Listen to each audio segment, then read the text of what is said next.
Tiger in the zoo का ये वाला वीडियो देखने के बाद डिस्क्रिप्शन में दिए गए नोट्स एक बार जरूर देख लेना। टाइगर इन अ जू जो लिखी गई है लाइजली नॉरिस के द्वारा। He stalks in his vivid stripes the few steps of his cage on pads of velvet quiet in his quiet rage. Tiger अपने छोटे से केज में धीरे धीरे चल रहा है। उसके बॉडी पर ब्राइट स्ट्रिप्स है, जैसे आप देख ही सकते हो। वो बहुत क्वाइट चलता है क्योंकि उसके पंजे काफी सॉफ्ट होते हैं। टाइगर अंदर से बहुत एंग्री है क्योंकि वो केज में बंद है, लेकिन वो अपना गुस्सा लाउडली शो नहीं कर सकता है। इसलिए पोएट ने यहाँ पे कहा है quite rage. He should be lurking in shadows sliding through long grass near the water hole where plum deer pass. Tiger को जू के केज में नहीं बल्कि जंगल में फ्रीली रहना चाहिए। उसे शैडो में छुपकर लॉन्ग ग्रास के बीच में साइलेंटली मूव करना चाहिए। उसे वाटर होल के पास वेट करना चाहिए जहाँ पे डियर पानी पीने आते हैं, फिर टाइगर उन पास शिकार कर सकते हैं। He should be snarling around houses at the jungle's edge baring his white fangs his claws terrorizing the village. Tiger को जंगल के एज पे फ्रीली घूमना चाहिए। उसे जोर से दहाड़ना चाहिए और अपने शार्प व्हाइट टीथ और क्लॉज दिखाने चाहिए। टाइगर को देख के विलेज के लोग डर जाएंगे। ये स्टैंजा टाइगर की पावर और उसकी स्ट्रेंथ को दिखाता है। स्नार्ल का मतलब होता है किसी को गुस्से में वार्न करना। But he is locked in a concrete cell. His strength behind bars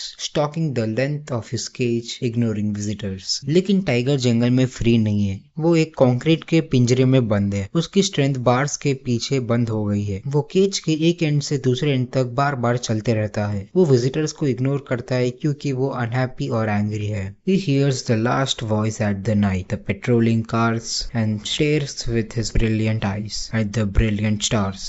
रात में जब जू एकदम शांत हो जाता है, टाइगर लास्ट में पेट्रोलिंग कार की आवाज सुनता है। फिर वो अपनी ब्राइट आंखों से चमकते हुए सितारे देखता है। शायद वो केज की बाहर की फ्री लाइफ के बारे में सोच रहा है और फ्रीडम चाहता है। इस पोएम का मेन आइडिया ये है कि पोएम टाइगर की जंगल वाली लाइफ और जू वाली लाइफ का कंपैरिजन करता है। जंगल में टाइगर फ्री, पावरफुल और फियरलेस होता है, लेकिन जू में वो एक केज के अंदर बंद, सैड और एंग्री होता है। पोएट बताना चाहता है कि वाइल्ड लाइफ एनिमल्स को अपने नेचुरल हैबिटेट में फ्रीली रहना चाहिए।